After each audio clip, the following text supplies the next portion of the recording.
one sentence. So the most research field was just published recently in Nature Communications was to extend the scope of our technology into additional forms of ADP-Ribosylation with a special focus on aspartate and glutamate ADP-Ribosylation.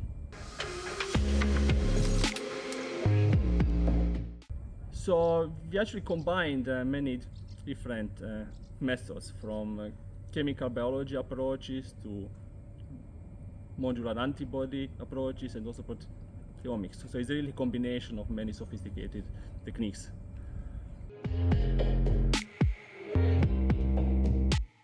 So we started developing our approaches in 2016.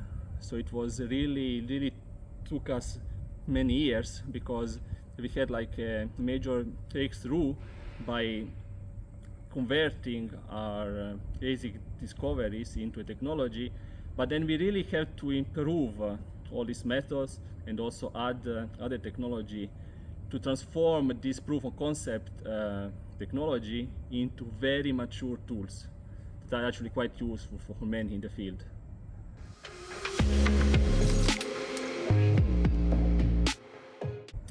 So in the future, our discovery has two values. One is very specific for the PARP1 signaling, because it has revealed a new pathway for the PARP1 signaling.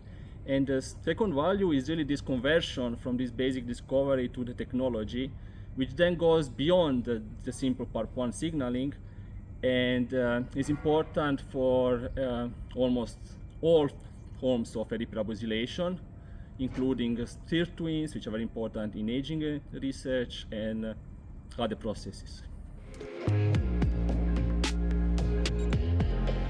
So the connection with the FLI, that we are really using this killifish model that was established by Dario Valenzano, and we are coming from this biochemical field, and we have made a series of biochemical discoveries, including development of new methods. And we are really quite excited about translating this basic discovery, biochemical discoveries, into an organism. And really the killifish, and also collaboration with Dario Valenzano and other people here, will really kind of add to our science. Thanks, that's it. Many thanks. Yeah, thank you a lot.